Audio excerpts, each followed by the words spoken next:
There was a pause in the war between France and Austria, and the Austrians, the line went down the river, so the Austrians were on the other side of the bank, and so the castle changed its defences again, and this was really built as a defence against the Austrians in that direction. And there were horses on the ground floor, and there were soldiers on the top floor. And there's only one photograph we've ever come across of how it used to be. If I can find that very quickly. I don't want to bore you with too much page turning. Going backwards now, I'm trying to remember.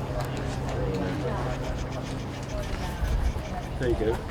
It's that photograph, shows you how it was when the Italian military left the building. That's the sculpture gallery as it is now.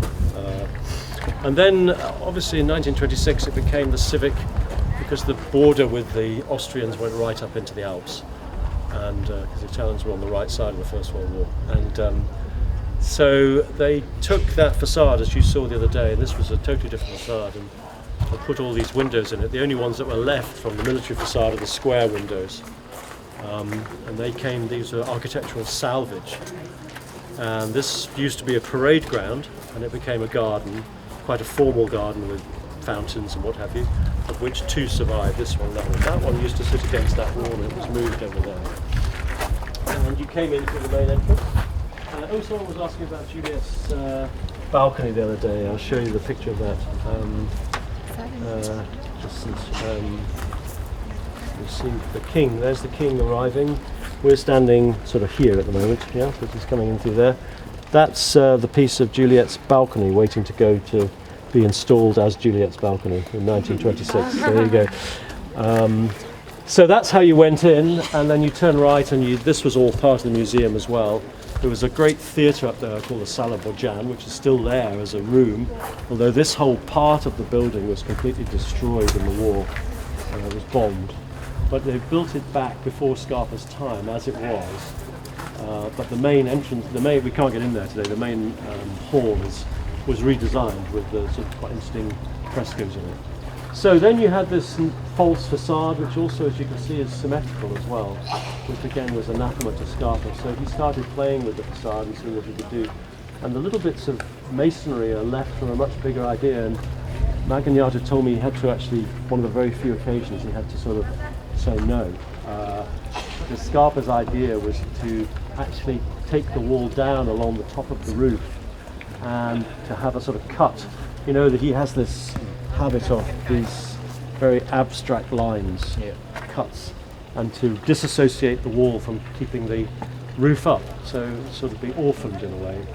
And then of course the idea of the screen inside that doesn't have anything to do with the rhythm of the openings and connects through from first floor to ground floor and then across. And with the exception of the loggia, the reveals of the window are splayed back, so you very rarely get to see the connection. You're looking at it now, it's only there you can see the connection, possibly in the distance there the further along you are. But when you're looking straight at the windows, and these ones are the same. Quite interesting, this is quite a vertical arrangement. When you come here it becomes much more sort of horizontal in its proportions. These two windows here, sort of connecting across that way. So what else can we say? The garden, well, there's a play with levels. I say there's one thing that's annoying me actually. For some reason the water level has dropped. Shouldn't be that high. It should be exactly at the height of the curb, which is like the water overflowing to the brim, and similarly in the other pond as well.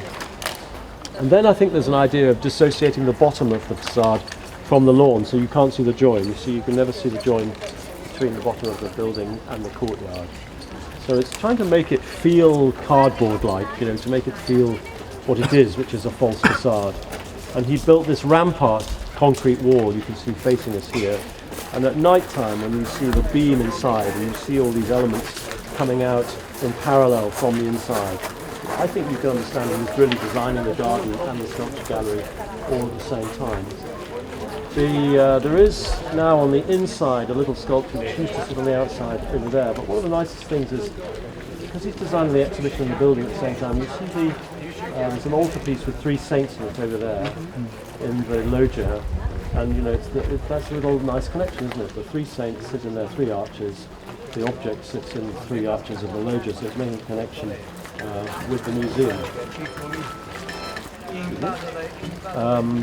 The other thing is, the idea of surface and what's underneath the surface, and the crudeness of how they get the paving stops. And if you go and look at the terrace, which is like a little piece of the inside come out, when you look underneath, it's all quite deliberately crude concrete. And then there's a staircase which takes you down to a heating chamber, the plant room, if you like. And you can see again, that's all very crudely poured concrete to tell you what's going on underneath. And the paving here, this is a red Verona marble, the first one you come across. And then you come to prune stone, and you see how there are a couple of strips left where you can see the geology. And then it gets more intense, and what happens is the prune stone of the entrance room comes out to meet you at the pond, if you notice that. We found drawings which suggested the sarcophagus is on a series of levels, and there's a lot of drawings suggesting that should have been water, although Rudy and Rudella said they've heard of it, but it all looks very obvious. And there are drawings which show how it's just sitting above, pulling you down to little tiny details, how the sarcophagus would have just sat up above the water. Which reminds me, that's another reason why I'm annoyed about the water level, because the fountain is detailed to float about a millimetre above the level of the water, so you have the feeling of this thing floating on the water like you see the buildings in Venice floating on the geodeca or whatever have you. So that's, I think, about all we can say at this stage, I guess. The moat, as I mentioned, is after the wall, of course. This is part of the Scaligeri defences when they privatised the city wall for their own purposes. And then it was filled in. We're not quite sure when it was filled in, when the Venetians had the whole building as a military academy in the 16th and 17th centuries. And Rudy said they discovered the moat because they were digging a lime pit for making lime and came across it. So it was an incredible archaeological discovery, and Margagnato persuaded the city council to put up the cash to excavate it all. And of course, excavating it meant that it actually had to go under the French building, including the grand staircase that used to be there. I'll try and find a photograph of the grand staircase for you so you can see what I'm talking about. I speculated in the book where I don't think that's the sort of thing that would be allowed today, is to demolish such a major part of the building. And it's sort of a philosophical issue. There's the grand staircase, you can see. It really is quite a significant structure. But as I mentioned the other day, the statue can be seen from like 101 different perspectives. But this is one which I quite like because it's actually almost two-dimensional. It's almost like a picture in its space. But you can see how the whole building has been, as a consequence of this idea, has been cut away from the communal wall. So everything's been pulled back from the wall, being the first thing on the site. More on this side and on the riverside wall, which reminds me, we must go across the bridge to look at it from the other side of the river. And you can see where the first floor room was and the ground floor room, because they're cut back at a different amount. And bits of construction are left hanging out.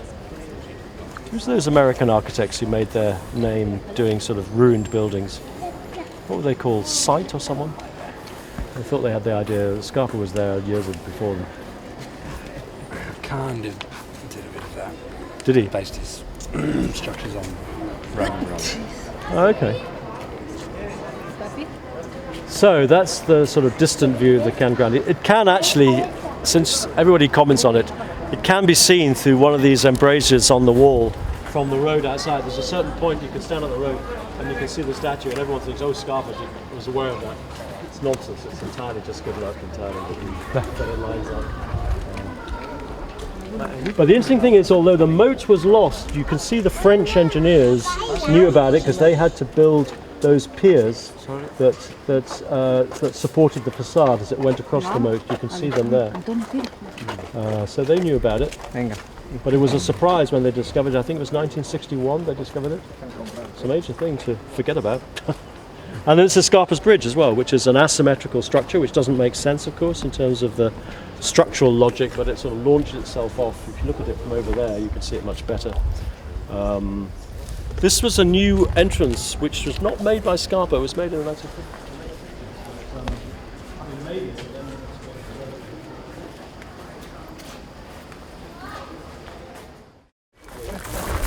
wanted the hedges to be cut horizontally, so you start with them up here, and when you got to the end they were down there. It's quite an interesting way of getting into the building. He had a drawing showing all this was going to be paved, I think when the idea was that that was going to be blocked by the excavation, but it didn't happen. So this would have been your main...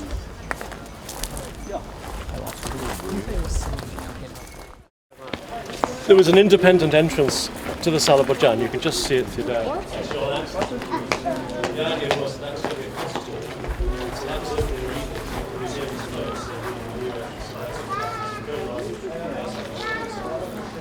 They stopped the concert hall because of some fire regulation bit, so it's now out.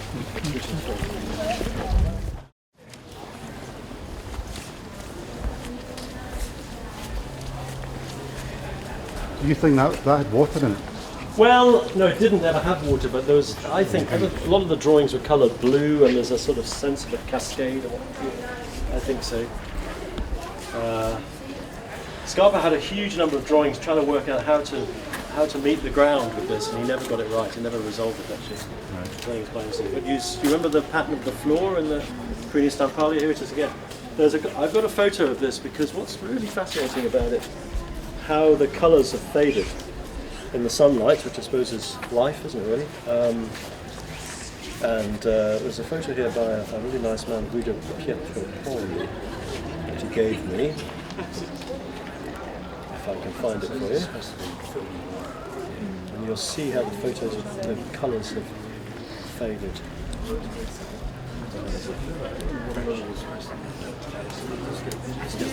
Do I go past the Cicello?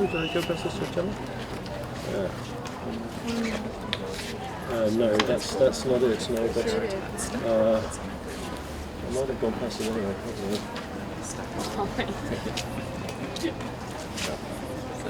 Here we are. Hang on. Yes, there's the photo. Look at that. See the photo there. About 1965. Yeah. It's quite vibrant colours, but they've all faded away now, unfortunately. But it's very beautifully detailed, very crisply detailed at the top. This is a display made by Rudy, which is a bit of a disaster because it's not really in the right place. You don't find it. This is the point of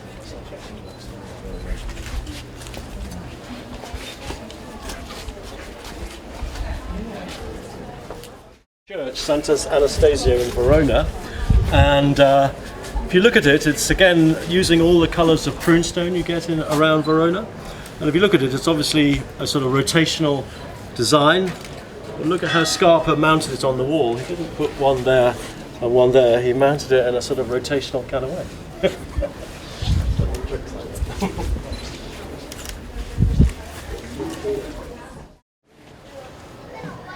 Well, it's obviously frustrating that normally you would approach the statue down those stairs, and when we come back, when you walk down the staircase, you'll see the concrete on either side, and it's worth walking down very deliberately, one step at a time, because the walls control your view. So it's very interesting to see how the statue itself is revealed, and how the moat is revealed, how the river is revealed, how the view of the cathedral and the hills and the distance is revealed. It's all quite deliberate as a manipulation of your sight lines until the very last bit where Scarpa uses one of the gun embrasures, and it focuses you on the water that's breaking on the abutments of the bridge at the bottom. And then I say you would come across here. This is very typical. This is burnt pitch pine, where you deliberately burn it with a blowtorch, and that brings out the texture of the timber, and then it's oiled. He didn't like paint at all, never painted anything. These are just oiled as well, the steelwork. And there's this typical detail we saw, I think, at the Queen Stampalia, where you drill in, and this time it's celebrated with a little brass ring, and it goes from the big to the small in terms of the two functions of a balustrade. Where you're leaning now, unfortunately, there are things which have happened from our dear friends in the Health and Safety Department of Verona City Council. This is the Scarpa handrail, but nothing else here was here for a long time, but I think children and whatnot could have met an unfortunate fate. So but the reason this has a kink on it, first of all, is to draw your attention. Can I move you for a moment completely? Yeah, I think to Kevin. I'll hold on to that point. So So it moves like that, you see. So I think there's a lot of things where details talk to details, you know. These are obviously security screens, which you need in a museum, but they're very, very beautiful. He used exactly the same screens. You probably saw them in the Olivetti showroom in Piazza San Marco, and he was just finishing that building when this started, so I'm not quite sure which came first. Is that an alarm? Did you just set the alarm off from moving the door? Hope not. No. Don't think so. I think it's all, She's looking around. will get thrown out. Pardon? I don't know. I don't know the answer to that. The other thing is you notice there's no structure at the corners. The structure carries on and the timber carries on. So every time you've got a corner, the timber is going horizontally. You'll also notice each piece of timber is a different width from its neighbour, which you'll see again here if you look very carefully. Nothing's the same width. And each of the steel panels is actually subtly different width. This is what you notice when you actually measure things. You know, I know people think that's a rather old-fashioned idea to measure things, but it's really worth it to see things, you know. And then this other idea is the idea of discontinuity. You see these concrete panels here are floating above. You come down, you step on. There's a step on the bridge, then you step down, and then you step onto the ground of the first floor, which is a different paving. It's the paving of the inside that comes out to meet you. And then finally the statue, I mean I said it all yesterday so I won't repeat myself, but I think the best place if you want to have a chat to Count Grandi himself, right? I don't know if it was deliberate, but I always think this is the place you have your chat from, basically. Your one-to-one, although that drawing of Scarpas showed it down there looking up. But as you go down, watch how the two statues, if you like, change in relationship to each other, and also how the background changes. And if you look at the bottom, you notice how I mean, he was strictly orthogonal, Scarpa. You know, everything was right angles, and that's because you can see the communal wall has a slight curve. The other thing I mentioned is that there's a drawing which shows that guide of the artisan is now. There was a sort of projector. There was an idea for a balcony projecting out. Because if you, at that point, the communal wall actually comes all the way down to the river, and that's like a little piece of the history of Verona. That's where it terminated against the river, but that never actually happened. But the cut between the French wall and the communal wall is very much there. You can see how Scarpa cuts it and layers it at the same time with concrete and brick, and how the concrete wall is, the original Napoleon battlement wall is, I call it delaminated. Yeah? The same thing happens here with the wall that's delaminated here. It's a sense that it's a conceit, if you like, because it's the idea that pre-existent masonry is made up of planes, which of course it isn't. And then you have to if you're going to make a great big space like this, and this space kind of evolved, of course, the structure of the roof has got to be at the scale of the space. It's not about structural calculations from an engineer, it's actually about making it big enough to be commensurate with the size of the space. So it's one thing sitting on top of another. So if you start, first of all you've got a cantilevered beam there, and a beam here which sits on this column. And then between those two beams, you'll see there's a double beam here, and then there's another double beam there. But the very significant thing about that double beam is it's at an angle. Now, if you have a strictly orthogonal architectural vocabulary, you put one thing at an angle, it's quite significant. The bridge is an angle too. And that angle is expressive in the idea of cutting the roof back and pushing it back more on this side than on that side. So you see the truss rafters are in a regular, 3 truss rafters here, and a regular spacing here, but here they're pushed back. And then you get the general pillars on top of that. And then finally the whole thing supports these gigantic large beams, which came from the ceiling incidentally in the sculpture gallery, which was bouncing around. It was too unsafe, so they took it all down, which we'll come to in a minute. And those were clamped together, and that's the bit of structure, the only bit that sits and touches the communal wall. So it's a complete separation of French and communal sections at this point, apart from those two beams. The duality of structure and the duality of things generally is a theme you find throughout Scarpa's work, where things are made out of two elements which never appear to join. And quite often a sculpture might be held between two elements, and the actual moment is between those two elements. And you can see the beam downstairs, and you see it in many different situations. And finally, I mentioned yesterday, you see there's the pedestal board marking vertical here, and it's horizontal lower down. Again, the boards are never the same width, and these slots are really to remind you, if you're looking at it, that it isn't, if you're standing here, you know, because that's there, that it's not a massive lump of concrete, but it is planar. It's like, as Magniaci said, a piece of concrete on the garden. For a while, there's quite a few drawings which showed the viewing platform also made out of concrete, but we changed it to steel at the last minute. I should warn you, it does flex a bit when we go to it. So, that's that. Why the false perspective? To point out the curve on the wall. Okay. So that was an existing. Oh, this is the French wall. That the curve is following the curve of the river. Yeah. Yeah. And the other thing is this screen here I've mentioned yesterday. You can see how it's detached at the top. And Magniaci described it as a contemporary altarpiece for these 5 paintings. And then there's the viewing platform from which you see the statue. But again, if you notice things like how things move here, we'll set up a book.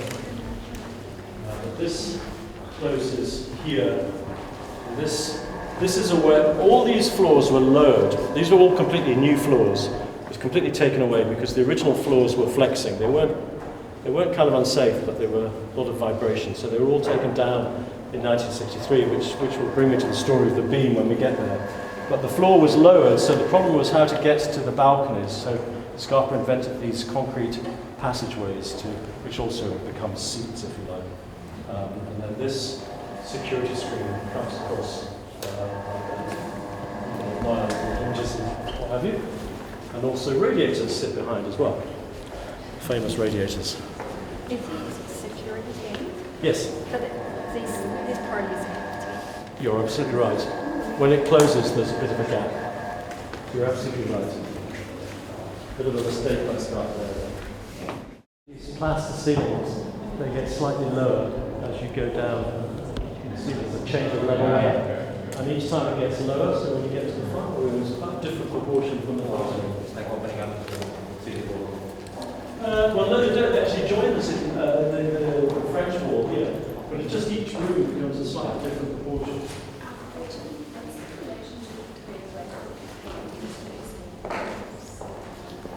I don't know.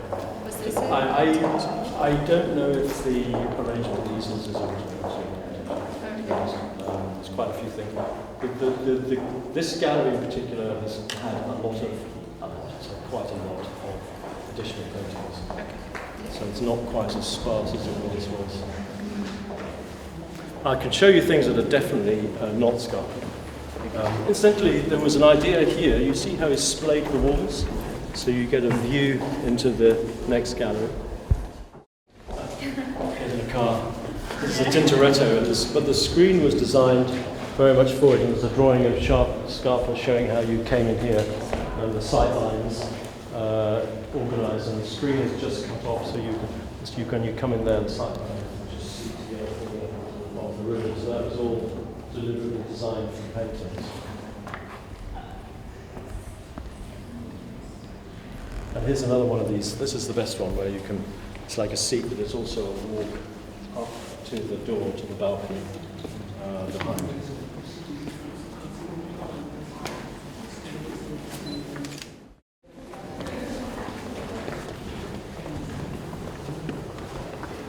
That's actually the biggest painting in the entire collection. The door by the Cangrande space, originally Scarpa designed it with an extra leaf, so you could maneuver the paintings in, but it didn't need it in the end. But the other thing to note, actually, by the way, the panels of Stucco Lucido, you can see the ventilation. There's no artificial ventilation in the building. It's all done naturally. it all disappears into the roof space. They're very beautiful objects of the square, set in top of the square. And they sit in the middle of each room until you get to the end, and then they're up against the final walls behind the end. But also the gaps between the panels are the opportunities for how to hang the paintings. That's where the rods come down, and how to hang the lighting. This was originally fluorescent lighting, obviously down to incandescent. In fact, the lighting in this, because it's south light, obviously you've got a huge protection against south light coming into the rooms. So the lighting tends to highlight the paintings. There's a general lighting, and then there's highlight paintings. Whereas I think in the Reggio it's the other way around. You've got a general level of light. And he puts paintings next to a lot more windows, obviously, in the Reggio, where you can get particular lighting effects. These are four collections of paintings by different painters, and they're painted on slate, I believe, and they're called I Paragoni. But this is how Scarpa arranged for them to be displayed. There is this expressive idea of offering things to you, like the statue, and around these sort of offering it to you like a table. And look at the industrial sections he uses in the feet as well.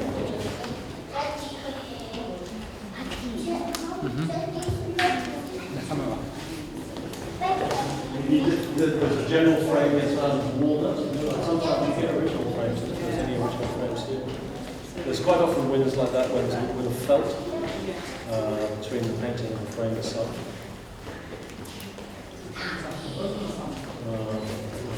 Quite boxy ones there.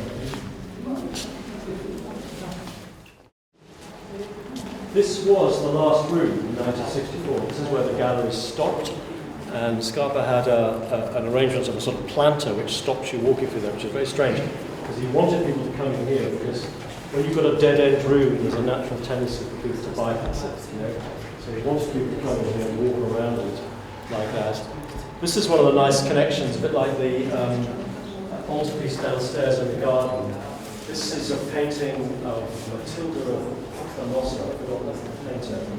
But if you look at the painting quite carefully, it's one of those classic situations of a foreground and a distance and no middle ground. But the distance is hills and a river. So Scarpa placed it here. This is the only opening to the river there is in the entire gallery, actually. And we think it was made by Avena, we're not sure. So he placed it here, and he had in his drawings, he wanted them to open the security screens on the outside every day, so that you would stand here and look at Matilda and her river, and you could stand out and look at the river of Verona as well. But it never happened like that. But on top of that, he made this blank panel because there's some housing built on the other side of the river which he didn't want you to see. So he blocked that out. Anyway, in the 1970s, when the Sala Poggiana stopped being a concert hall, the stage became unused, and so they decided to use the stage as the final gallery and to make the library underneath. And the library was made in 1967. There wasn't enough money to finish off the last room. It was used for temporary exhibitions. And then it's only in 1975 it was finally opened. This is it here. I said there's a handful in there because there's a screen that's been moved, which I think is a bit of a disaster.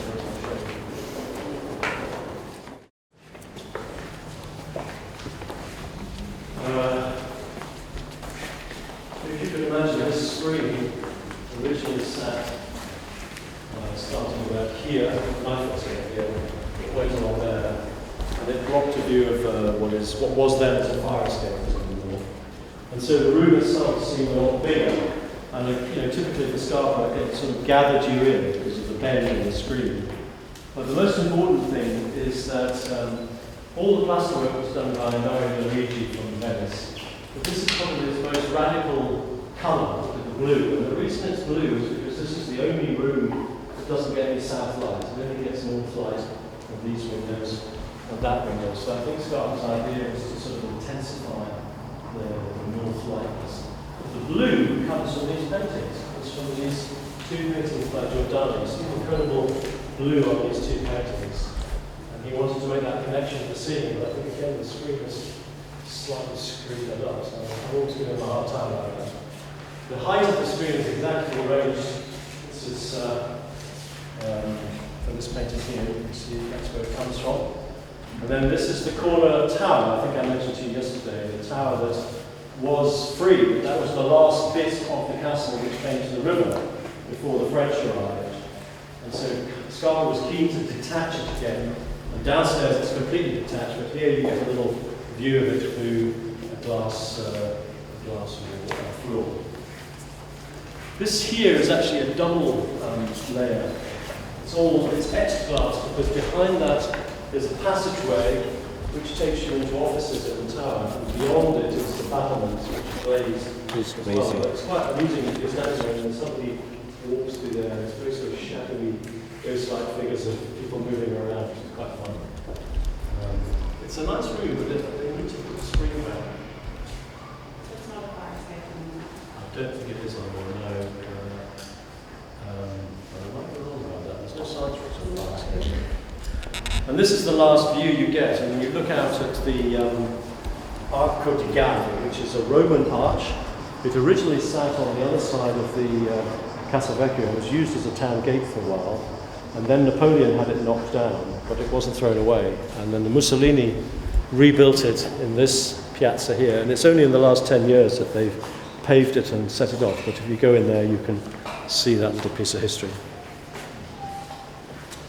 So, should we go? I don't think it's possible trying to do anything in the entrance room because it's just too crowded. But if you could try and imagine, there's a picture here which makes me want to weep in many ways, because I took this is a photograph from 1965. This is the entrance room as it used to meet you, right? I mean, it was a very, very different experience altogether. And there was a desk which sold postcards and tickets, and that was about it, and maybe posters. And nothing like the kind of complete chaos there is now. And it's very annoying, and particularly regarding the niche, because I think that's one of the most beautiful and poetic parts of the building. How you could go in and you could hear the river on a sunny day and when the windows are open, and step into a black stucco lucido niche with typically again the last step held out as an invitation to enter. And the screen here masks the entrance. So I'm looking at it upside down here. Last the staircase going here, and then you can see this cut, which cuts in the steel. Have a look at that as well while you're there. So there's a sense of layering of the back elevation of the room. But I don't think there's any point trying to do something in that room. But let's all regather in the first room of the sculpture gallery.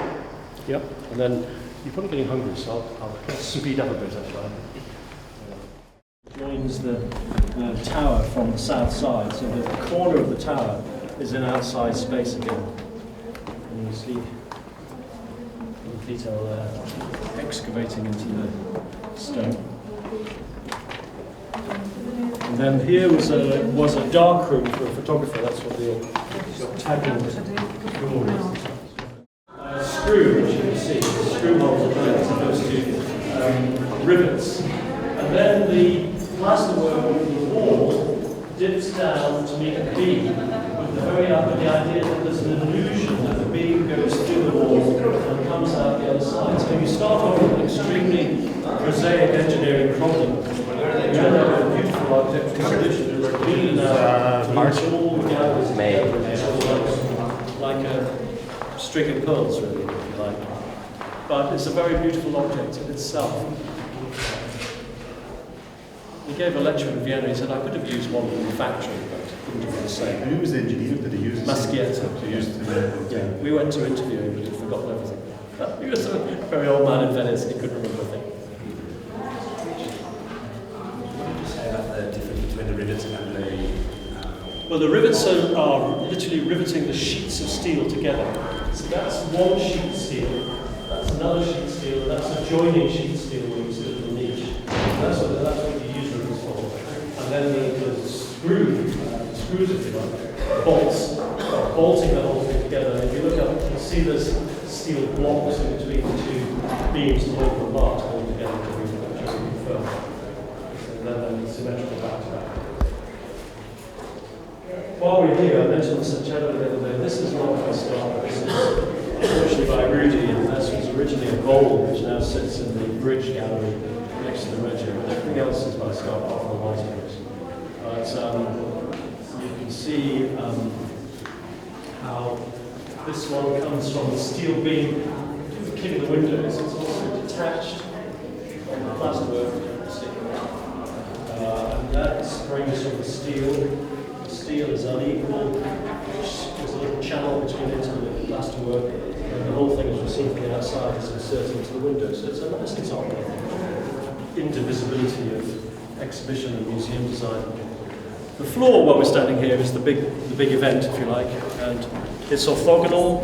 It's got irregular rhythms as it goes along. Sometimes there are 2 panels of prune stone, almost like it's a carpet joined together. They're deliberately out of sync with the rhythm of the main runes building. And of course, then you get this moat around the edge. And Scarpas had got the idea of looking at the river and the castle outside, the idea that these were pools of water that you could actually walk on. So the concrete, if you like, is water. The other thing, when you're measuring it, we notice that all the pore lines never line up either, so you never get the sense. So as you walk, as I mentioned yesterday in the Queenstown Party, you walk at a regular pace, but the rhythms of the floor subliminally are in juxtaposition. As indeed are the windows. You can see the window rhythms are all different. And also when we measure them, we discover the glass is also slightly different elements, each one. He had 4 different mullion systems that went on in the windows. And then the walls are quite deliberately roughed up, sort of rough stucco to then contrast with this incredibly sort of sharp, refined, industrial sort of sharpness of the 20th century. And again, if you look at some of these this is very early Roman tablets and whatnot, where they're surrounded by steel as a sharp, precise material, so you can see the roughness, and that's used many, many times. This is the only exhibit from the 1958 provisional. This was all done, I don't know if you're aware, if I mentioned it yesterday, this was all arranged provisionally in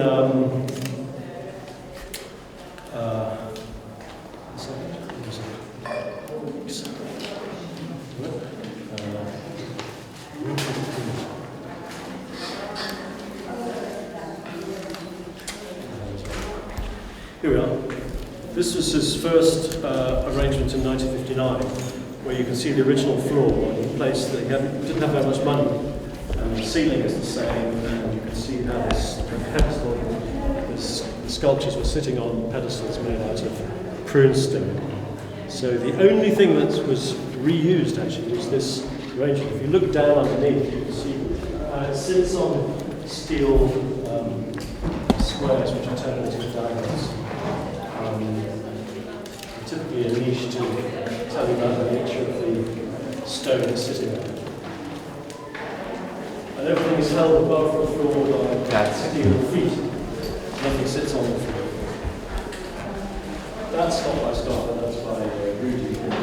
But that one there that's a typical one where he's holding it between the points of screws. And you'll see a couple more examples further down the building.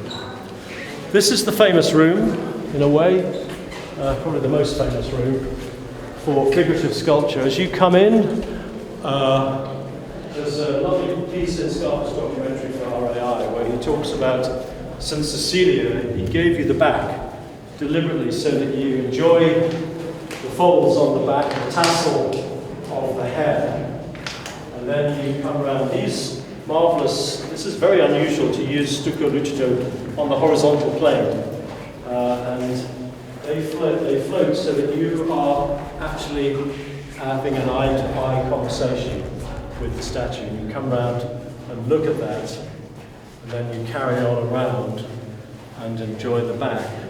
And then you look at Catherine of Alexandria here, who, if we had some, later on in the year, there's much more dramatic sunlight when the sun is lower than it is today.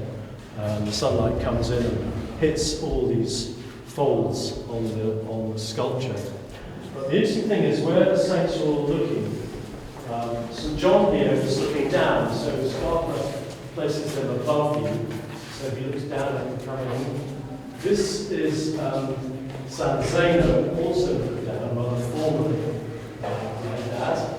And The Madonna looks at you as you leave the building here. It's a niche, so you're looking up into the niche. But what's quite interesting about it, if you're standing more or less where Scott is now, St. Catherine is looking at you here, St. John is looking at you here, and St. Zeno is looking at you here. So this is the place to be, in this room, right next to St. Matthew. And not only, you see the stands, obviously they're hovering because you can't see the structure, it's too far back, so they sort of hover over the middle of the floor. But the statues themselves actually hover above the reflective plaster as well. Does he have such a big platform for these two statues? I don't know, but there's a jolly good reason for it. It keeps you away from them. You know, it's a sort of way of not making you crash into them. I think these two are quite interesting because he's got them both looking in the same direction, and there's a slight subtlety. This guy's looking a bit up, and she's looking a bit down, and I think it's quite fun when you see them, particularly as you come in from that room, see the two of them next to each other. I guess he probably thought if there was separate pedestals, it would get crowded actually. The other thing is when you come around here, you get a source of light so you can enjoy the back of these statues, whereas quite often you've got a statue like St. Catherine and Alexander where there's nothing on the back, it's just raw stone. So that's placed quite close up against the wall, as indeed is St. John over there. But if there's something to see at the back, then you're invited around the back to see it.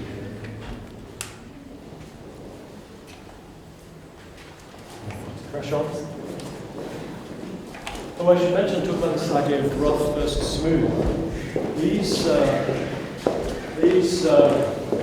huge lumps of pink prune stone, and they used to sit down as threshold stones between the two buildings, smooth on the top and rough. And Scarpa had one pulled up one day and really enjoyed the rough quality of them. So he had them all raised up, and then he had ones to match on the other side as well to give this kind of rough quality of the building in which his precise architecture contrasted. This is a fragment of 6 saints which used to sit outside just against that grey wall over there. This is rather nice. Again, though, it has to have the winter sun. There's a beam of sunlight which comes in here, and you can turn the statue to adjust it with the sunlight, and it's normally. I'm going to be a bit careful here.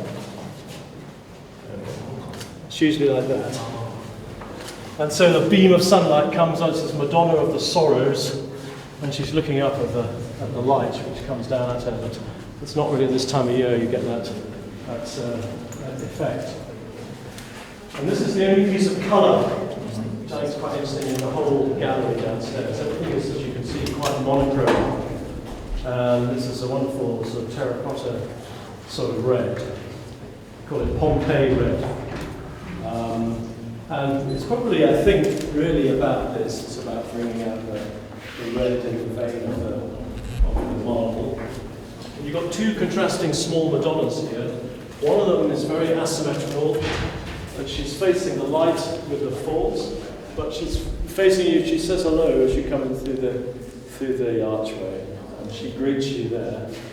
And then Scarpa puts a grey screen to sort of, again, gestures, and then a completely red screen, which is all lined up on the paving. And this one is much more formal, much more sort of doesn't need any background, if you like.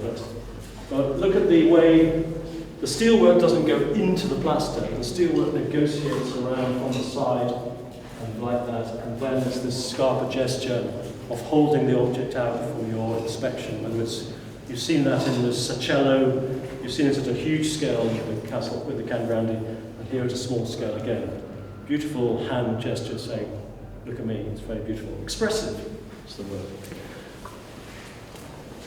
So, probably the most spectacular displays in this room with the crucifixion came from a church quite late on in the book. And it's a picture that used to be in the church.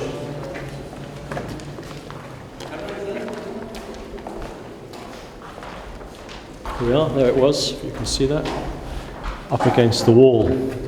So very much more dramatically organised, and again, roughness of the wall and the smoothness of the scuba lucido and the abstract of the crucifix. This sculpture is St. John the Evangelist, but it's different from the one in the church. Very similar, but actually different. So you're drawn towards this. I mentioned the duality of ideas, the idea, I call it a two halves joint. You know? And exactly the same thing when you go around. There's lots and lots of drawings of how this extraordinary object is stabilized. If you look around the back, you can see a fantastically expressive steel object which stabilizes. When you get around the back, again you see that idea of two halves joined to make the whole, with a little niche at the top to tell you about the thinness of the object you're looking at the top. It makes a little cross when you walk through it. It makes a cross in the point. But I like standing here. St. John's talking to you as you walk down the sculpture gallery. You see that eye level contact is slightly down, so it's slightly higher up. And then here is the Madonna Painting with an anonymous saint. You know who she is. It's a very sort of dramatic sculpture, but the saint who's holding the love of Christ is looking straight at Christ's crucifixion on the other side. So it's a sort of drama that's going on with these statues, really.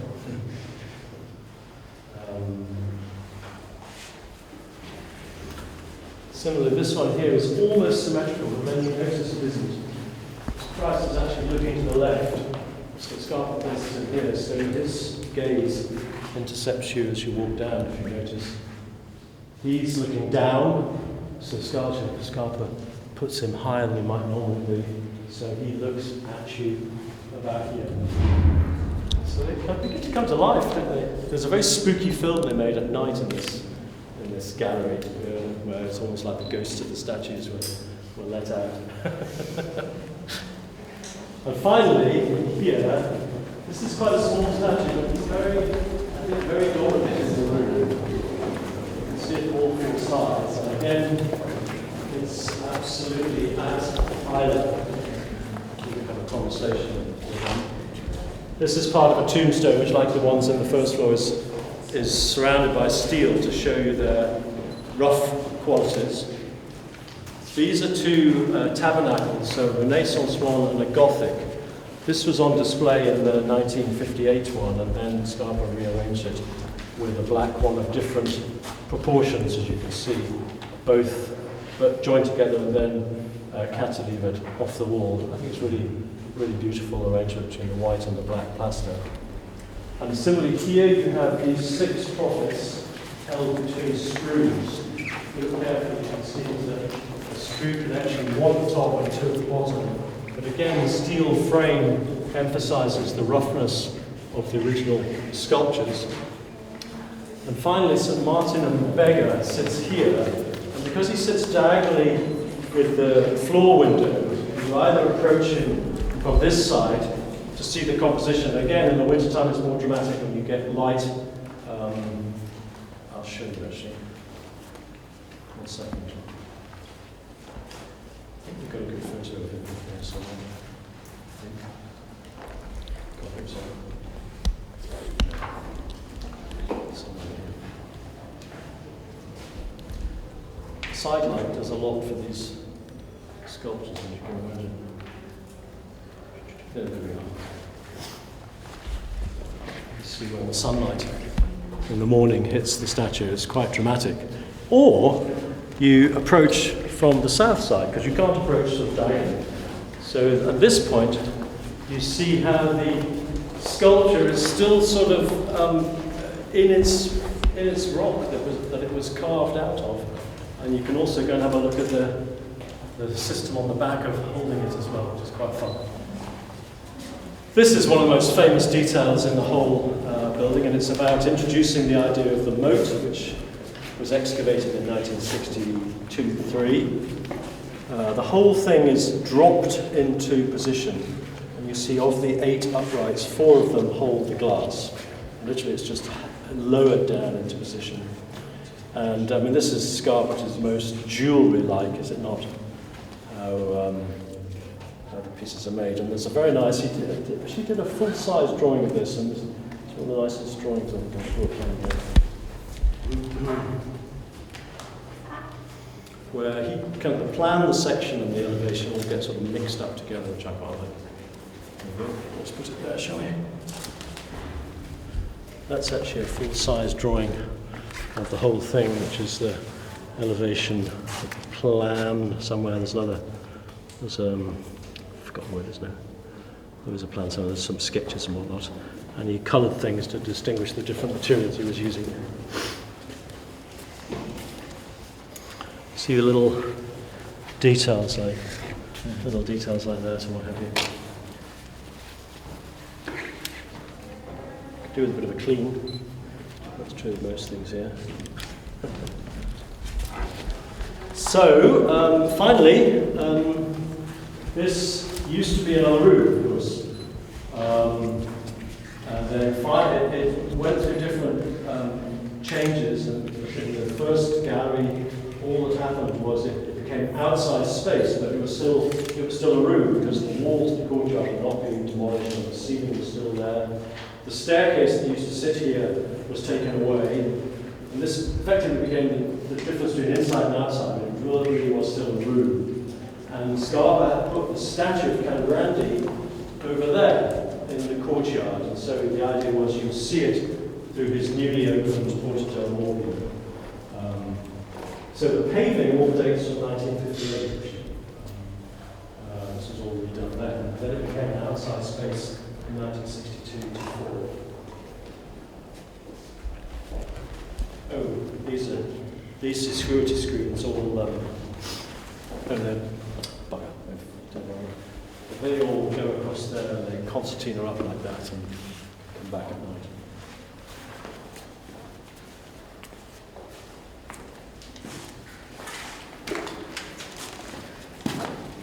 One of the ironies of the space becoming an outside space is this is a window from outside to outside.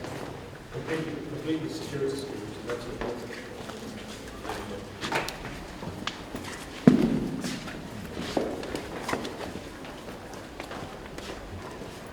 And I think it's interesting how you get this sense of the moat under your feet often. And if you look at how the pedestal comes up, it comes through a gap. It comes, as it were, from an underworld. Look at how the pedestal and the staircase interact. See how the pedestal in space branches the cantilever of the staircase.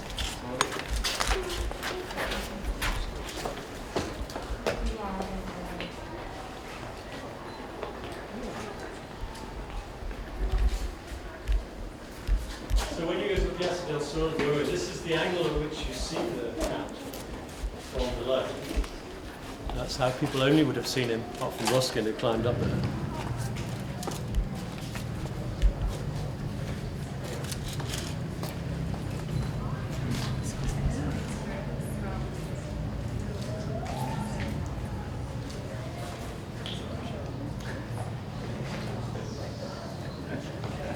I explained yesterday that this bridge, which is really by the city council engineer, I don't think Scarpa had anything to do with it, raised the level of the floor very up the road very significantly and allowed people to passage underneath once they discovered the skateway. This is the old Scalitri approach to the bridge, much lower indeed. But the important thing is there's a gap. After the robbery a couple of years ago, Alba was forced to put in this screen and this railing here to stop people getting in. But it's done pretty well, I think. I don't think you can notice. The important bit is, I think, when you come and stand here, you now see, as you do now, a slice of light between the communing wall and the bridge itself. And as I said yesterday, it was the beginning of peeling back the history of the wall. But originally, it sat on the. Scarpa's idea was it was going to sit on the other side of the communing wall, and it was going to cantilever right out over the moat, if I can find it. And there's quite a dramatic drawing of what he was talking about. Yeah, there you go. Can you just hold that bit of the book there? Yeah. Okay, thank you. Now then, where are we? Dum dum dum. Yes, if you see that section, there's the moat and there's the community wall. That's where it was going to sit. It was going to cantilever right out over the moat and come the other direction So it's and the come other through side. this archway here. That's how he was going to get in. But we don't know what happened, why it didn't happen. The archway on the wall side has been completely blocked up, so you can hardly see it now. And for some reason it was put on this side, but of course it doesn't have any of the drama because there's no space underneath it. But it still is cantilevered from the wall, as you can see. It's actually made in two pieces, this bit first and then the promenade second time round. But it's nice to have a look at these little details as well, and how the concrete responds to the original gate and what have you.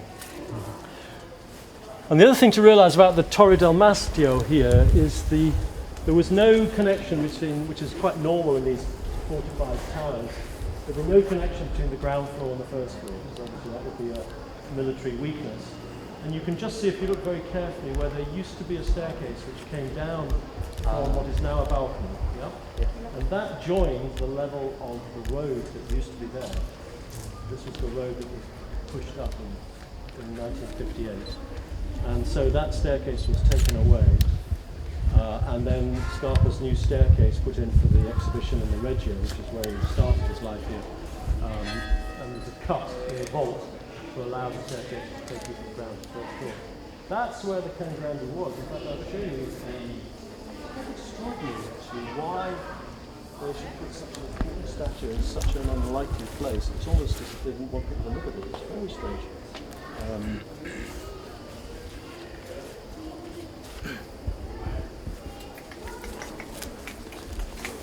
Here we are. Yeah. If you hold that. Sure. You see that picture there? You see where he used to sit? You see where we are now? You can see the staircase. You see the staircase there? Yeah. Yep. And you can see he used to sit in there. the corner there where nobody could see him. And then Scarpa pulled him out like that, deliberately out, so you could see him through the Porta del Morbio as part of the Alticello e Pisanello exhibition before he shifted him entirely to the other side. But that's where you find him twice, once on the spire and once here in the Piazza del Signore. Staircase opened for the exhibition in 1958. No handrails at all. And then he went to some handrails, and then of course they gradually crept in over the years.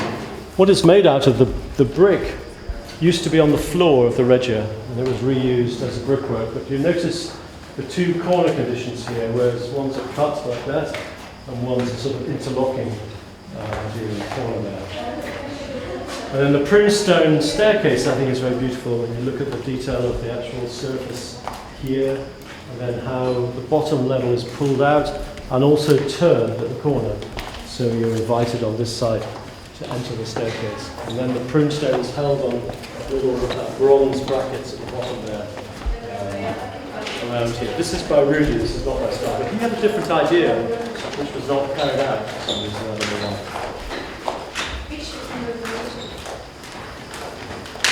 So, before we go upstairs, the arrangement of the bells on the first floor is fairly recent. These arrangements of bells by Scarpa. There's a big one in the Can Grande space, which is all wrapped up in polythene. I don't know if you notice that at the moment.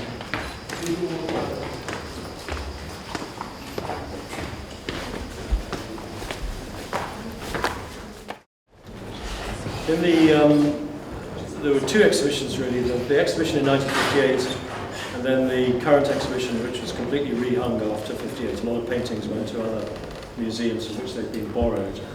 And the permanent exhibition came in, and it has remained more or less as it is since then actually, astonishingly. A few new things have turned up.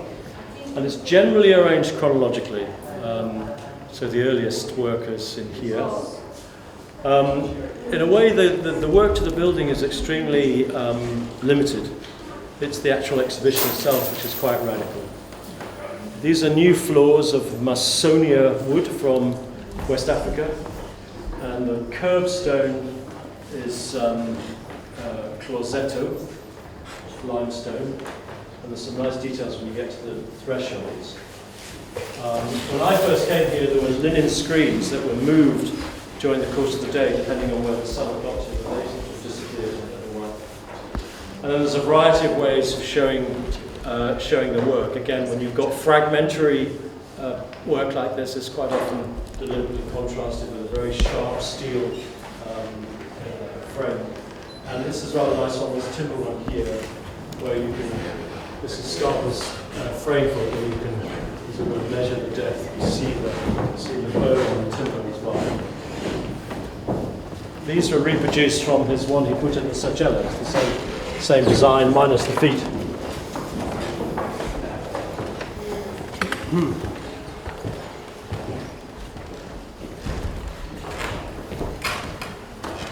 When you're dealing with a series of pre-existing rooms, pre-existing circulation, you have a problem quite often where, like here, where you enter a room and you leave a room on one side, and that end of the room is a dead end. So you're trying to find reasons to pull people into the room. So obviously this very dramatic display of a vaulted painting with these preliminary drawings for it here leading to it is one of the reasons. It's an incredible sort of radical thing to do in 1959. And fragments of the original frescoes were preserved, as you can see. There's been some controversy about what's original and what was done in 1926. And there was a rumour, we'll come to in a minute, where Magnato changed his mind, thought it was by Avena in 26, and then realised actually they were the medieval frescoes. So the plaster was taken off and they were revealed, I think, in 1986, actually, after I first came here, which makes the room rather strange. It's kind of busy room. Somebody mentioned yesterday about flexibility. It's quite funny. It just isn't there.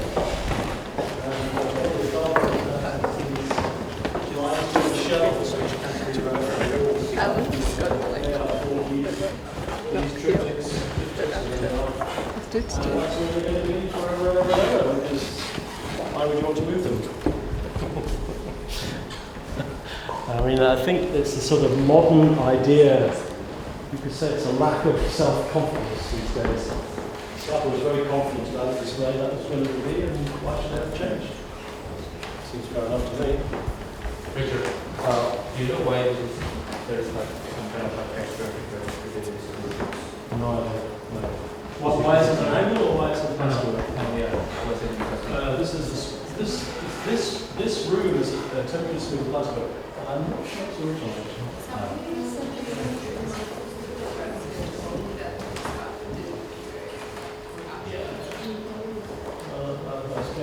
I guess these ones in particular I think definitely. Oh, and there are things there which are not best. I'm sure.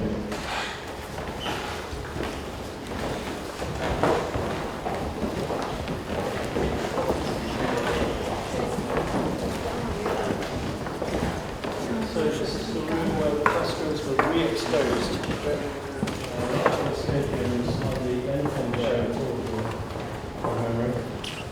The paintings all remain in the same place. But what's really important in this room is to pull people towards that end. So there are two very, very important paintings which face the right. So you come to discover them. A lot of whales here. And this painting too. These were two that were stolen. And then that brings you down to this really beautiful Filippo Lippi, that's right. Tiny little painting which Scarpa places in a frame of felt. So it pulls you around to see these and then to see that. So it's sort of pushing you off the path, if you like. Sorry, Richard, was it these walls that they pulled back to? Yeah, this is the room that's been completely changed since I first saw it in 1982. I've got a picture of it actually, as it was. And you know, you could speculate on what Scarpa would have done. I think we would put fire lights in it because it's already an incredibly busy room. And the paintings and the frescoes sort of compete with each other, to my mind anyway. 1 second. Yeah, there it was. That's the best picture I could find of it. That one there. That's in the first exhibition of theirs. Is there? These are paintings we're looking at now, but it's basically a plain plaster. It's very good. Yeah. Yeah. Okay, crash on. Lunch,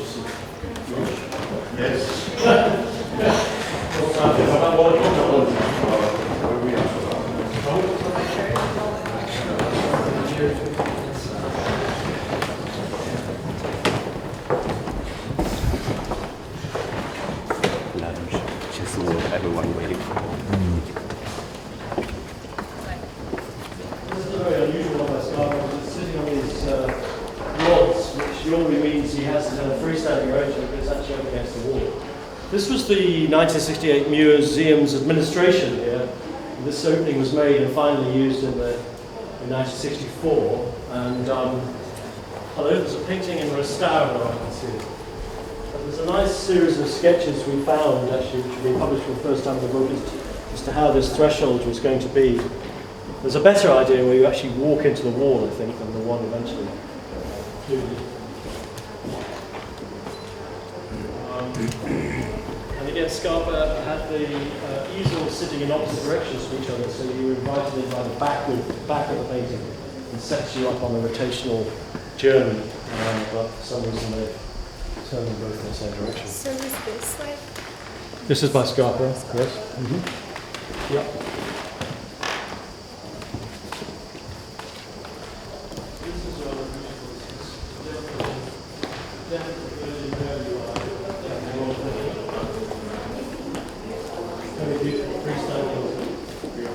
You notice that none of the saints look out of the painting, so they don't have to be placed at eye level because they're not talking to you; they're talking to each other.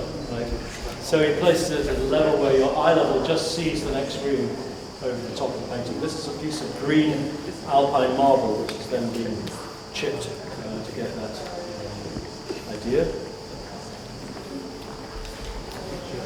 Originally, these crucifixes in the 1958 exhibition were suspended from the ceiling, but I don't know why they are blocks. Here's an example of paintings that can move, but they don't. I don't know why they put them here, but this can hinge out. Normally, it's to protect them from the light, but there is no south light in this room, so I've never understood the logic of it. And then his stair, there was a it sits in more or less the same place. There's the staircase from 1926, the Venice staircase. But Scarpa wanted to turn it so that there was no ambiguity about where you went when you came in. You came through the door and turned left immediately.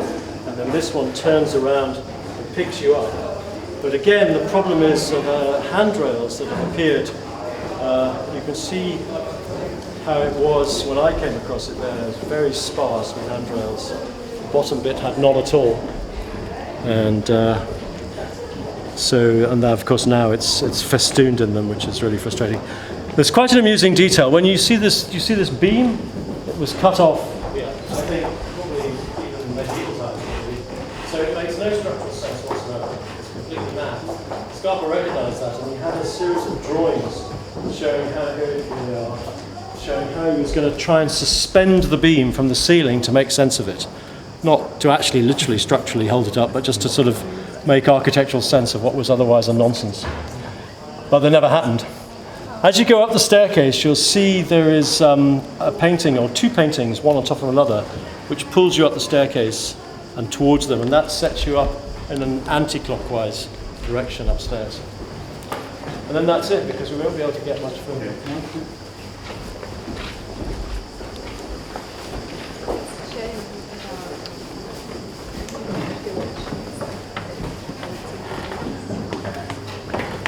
Was this rack underneath the stairs? Yes, that's all part of the design. In fact, the museum carpenter is a very nice man called Full Blue Don.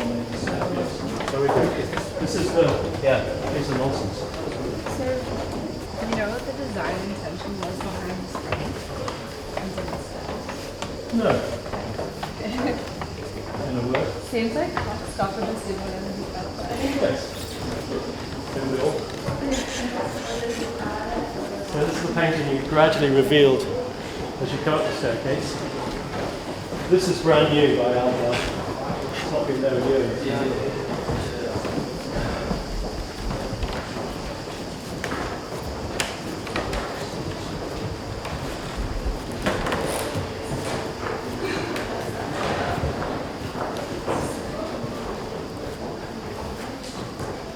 This is rather a spectacular display hanging from the ceiling and kept apart from the wall by that detail where the missing bits of the painting are put in. And if you look at the back, it's all made out of rough sawn planes of wood, which is rather dramatic, and it's placed next to this one window which is bigger and higher than any of the others.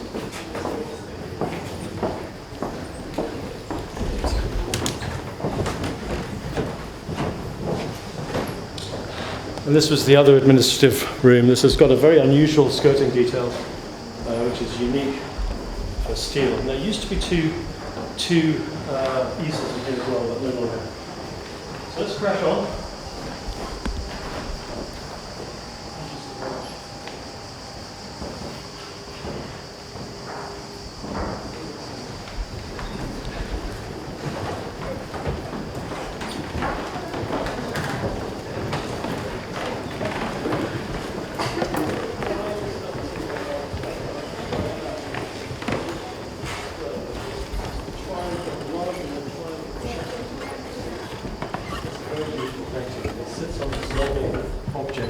Two halves joined, and it's almost like it's cradled in its timber frame. It's very, very beautiful. And then you've got all these freestanding paintings with the fragments of the original frescoes as well. And there's a very odd one here where there's a painting on the back and on the front. Instead of putting it at the right angle, this is at an angle. You're going to get right in to see this one. This is not by Scarpas, this is by Alma. Very interesting. This is one of my favourite views. You look down this enfilade here, and it really is quite beautiful.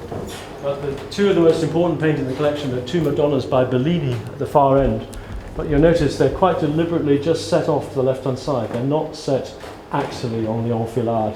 And that's again to tell you that that's the way you're going to go.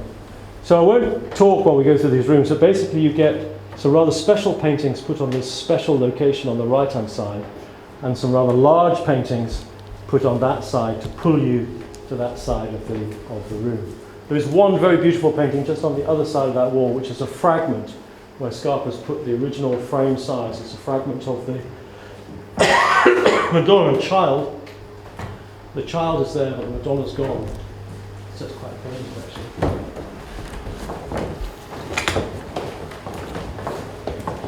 Just here, very beautiful.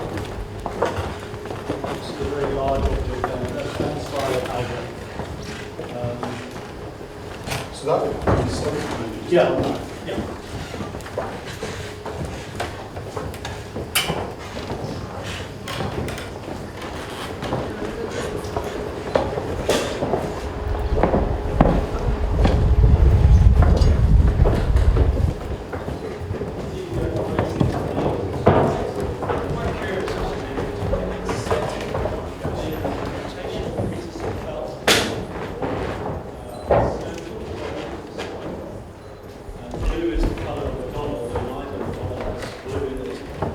But normally you do it the other way around. You put the larger bit at the bottom and the smaller bit at the top, I think, actually. The larger bit would go there and the smaller bit would go there. But it's actually the completely opposite way around from what you might expect.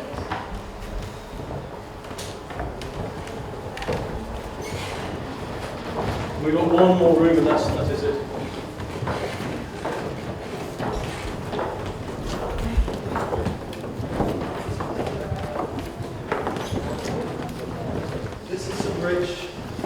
The original bridge was knocked down, so it's a new bridge on Scotland. There's a lot of drawings of this bridge. These displays are not by him, they're by Rudy. In fact, when I first came here, this was an empty room. Well, there's three things I want you to see. First of all, it's the control of sightline. Okay? There's a lovely drawing where he sees people's eye level, and so this is the first time you've been able to look out at the building, at the castle. All the time you've been in the Regia, it's an internal experience. Suddenly you see the outside, and so you focus on the battlements and the towers and the romantic silhouettes and whatnot, and not what you otherwise would have seen down there, which is some extremely undistinguished, rather unpleasant buildings. Similarly, as you come out here, he wants to give you a taste of the tower. So you look up, and you see the tower. You see the tower. I wish they keep it clean, but you see the tower up above you. And if you look in the direction, and you see the corbelling of the battlements right above you there. If you're really clever, you can go and stand here. Rudy's display is getting away. You can see the light on the corbelling of the battlements there as well.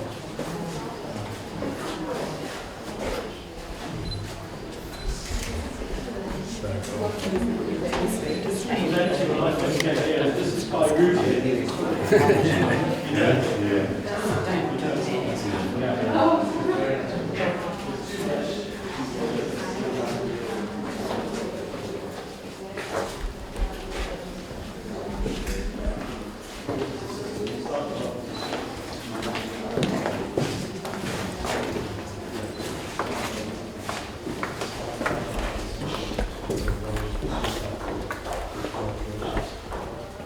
When you go down the staircase there, I won't go because you're going to come back again. Enjoy the way at each, well not each stair, but you can see different revelations as you go down the staircase in terms of the view, both to the left and to the right, how things change. And then that's it, I think it's lunchtime, isn't it really?